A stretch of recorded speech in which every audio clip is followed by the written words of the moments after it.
بسم اللہ الرحمن الرحیم۔ السلام علیکم، میں ہوں آپ کا میزبان تجمل رمضان۔ آج ہم جس سٹوری پر بات کرنے والے ہیں وہ ہے حضرت آدم علیہ السلام کو جنت سے نکالے جانے کا واقعہ۔ البقرہ ترجمہ۔ اور اے پیغمبر، اس وقت کا تصور کرو جب آپ کے رب نے فرشتوں سے کہا میں زمین میں ایک خلیفہ بنانے والا ہوں، تو وہ کہنے لگے کیا تو اس میں ایسے شخص کو خلیفہ بنائے گا جو اس دنیا میں فساد مچائے گا، ایک دوسرے کے خون بہائے گا، جبکہ ہم تیری حمد و ثنا کے ساتھ تسبیح و تقدیس بھی کر رہے ہیں۔ اللہ تعالیٰ نے انہیں جواب دیا کہ جو کچھ میں جانتا ہوں تم وہ نہیں جانتے۔ اس کے بعد اللہ تعالیٰ نے آدم کو تمام اشیاء کے اسماء، نام، صفات اور خواص سکھا دیے۔ پھر ان اشیاء کو فرشتوں کے روبرو پیش کر کے ان سے کہا کہ اگر تم اپنی بات میں سچے ہو تو مجھے ان اشیاء کے نام بتاؤ۔ فرشتے کہنے لگے نقص سے پاک ہے تو تیری ہی ذات ہے، ہم تو صرف اتنا ہی جانتے ہیں جتنا تو نے ہمیں سکھایا ہے، اور ہر چیز کو جاننے والا اور اس کی حکمت کو سمجھنے والا تو ہی تو ہے۔ اللہ تعالیٰ نے آدم علیہ السلام سے فرمایا اے آدم، ان فرشتوں کو ان اشیاء کے نام بتا دو۔ تو جب آدم نے فرشتوں کو ان چیزوں کے نام بتا دیے تو اللہ تعالیٰ نے فرشتوں سے کہا کیا میں تمہیں نہیں یہ کہا تھا کہ میں ہی آسمانوں اور زمین کی پوشیدہ باتیں جانتا ہوں، اور ان باتوں کو میں ہی جانتا ہوں جو تم ظاہر کرتے ہو اور ان کو بھی تم چھپاتے ہو۔ اور وہ وقت بھی یاد کرو جب ہم نے فرشتوں سے کہا آدم کو سجدہ کرو، تو سوائے ابلیس کے سب فرشتوں نے اسے سجدہ کیا۔ ابلیس نے حکم الہی کو تسلیم نہ کیا اور گھمنڈ میں آ گیا اور کافروں میں شامل ہو گیا۔ پھر ہم نے آدم علیہ السلام سے کہا کہ تم اور تمہاری بیوی دونوں جنت میں آباد ہو جاؤ اور جہاں سے چاہو اس کے پھل جی بھر کے کھاؤ، البتہ اس درخت کے پاس نہ پھٹکنا ورنہ تم دونوں ظالموں میں شمار ہوگے۔ آخر کار شیطان نے اسی درخت کی ترغیب دے کر آدم و حوا دونوں کو ورغلایا اور جس حالت میں وہ تھے انہیں وہاں سے نکلوا کر ہی دم دیا۔ تب ہم نے کہا تم سب یہاں سے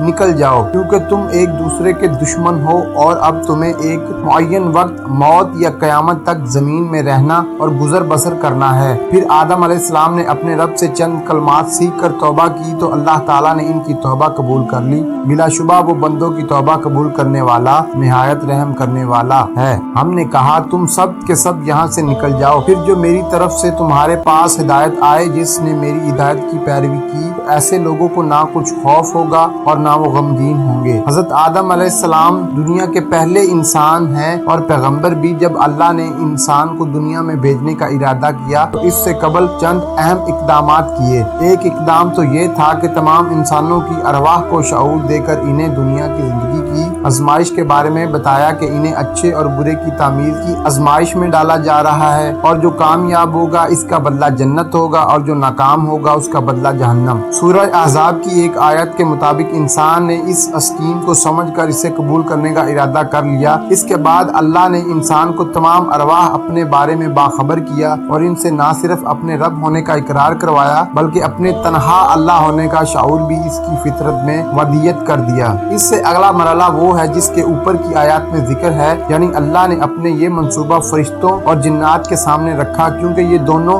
ذی شعور اور صاحب ارادہ مخلوقات تھیں اور ان کا انٹریکشن انسان سے ہونا تھا۔ جب اللہ نے فرشتوں اور جنات کے سامنے یہ منصوبہ رکھا کہ ایک ذی شعور صاحب اختیار ہستی کو دنیا میں بھیجا جانے والا ہے تو فرشتوں کو صاف نظر آ گیا کہ انسان اپنے اختیار کا غلط استعمال کرے گا جس کے نتیجے میں خون خرابہ بھی ہوگا۔ چنانچہ انہوں نے اپنے اشکال سامنے رکھ دیے، لیکن اللہ نے ان کے اشکال اس طرح دور کیے کہ حضرت آدم علیہ السلام کو ان ہستیوں کے نام یاد کروا دیے جنہوں نے آگے جا کر پیغمبر، ولی، صدیق، شہداء اور صالحین بننا تھا۔ پھر حضرت آدم کو حکم دیا کہ تم فرشتوں کو ان کی پاکیزہ اور مقرب ہستیوں کے نام بتاؤ۔ چنانچہ جب حضرت آدم نے یہ نام پیش کیے تو فرشتوں نے اپنے اشکال واپس لے لیے۔ اس کا مقصد یہ تھا کہ اختیار کے آپشن کو غلط استعمال کرنے والے بدبخت ہوں گے تو دوسری جانب اس دنیا میں خدا کے آگے جھکنے والے اور اپنی زندگی خدا کی مرضی کے مطابق گزارنے والے نیک لوگ بھی تو ہوں گے۔ اس کے بعد اگلے مرحلے تمام جنات اور فرشتوں کو انسان کے سامنے سجدہ کرنے کا حکم دیا۔ اس کا مطلب یہ تھا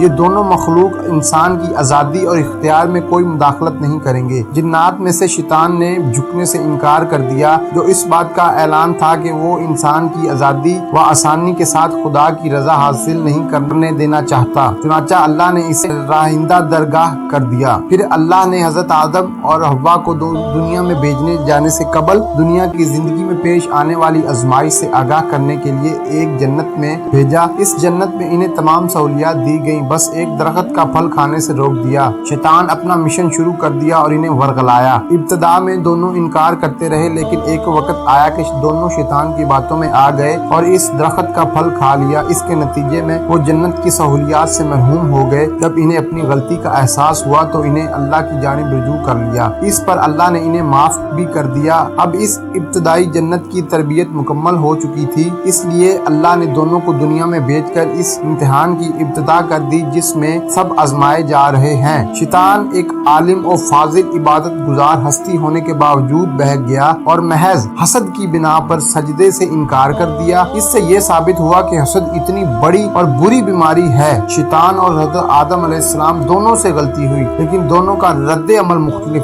تھا۔ شیطان نے سجدہ کرنے سے انکار کیا اور جب اللہ نے اسے غلطی کی احساس دلایا تو اس نے غلطی تسلیم کرنے اور معافی مانگنے کی بجائے خود اللہ ہی کو قصوروار ٹھہرایا۔ دوسری جانب حضرت آدم اور حوا کو جب اپنی غلطی کا احساس ہوا تو وہ اکڑنے کی بجائے عاجزی اور انکساری کا پیکر بن گئے۔ چنانچہ اللہ نے شیطان کو مردود بنا دیا اور حضرت آدم اور حوا کو مقبول۔ آج بھی انسان سے یہی رویہ مطلوب ہے کہ جب بھی غلطی ہو جائے تو وہ اکڑنے، گناہ پر اصرار کرنے اور اس کی تعویلیں تلاش کرنے کی بجائے جھک جائے، سرنڈر کر دے اور خدا کی مغفرت کا طلبگار ہو۔ اسی کے ساتھ ہی آج کی ویڈیو کا ختم ہوا۔ تب تک کے لیے اپنے میزبان تجمل رمضان کو اجازت دیجیے۔ اللہ نگہبان۔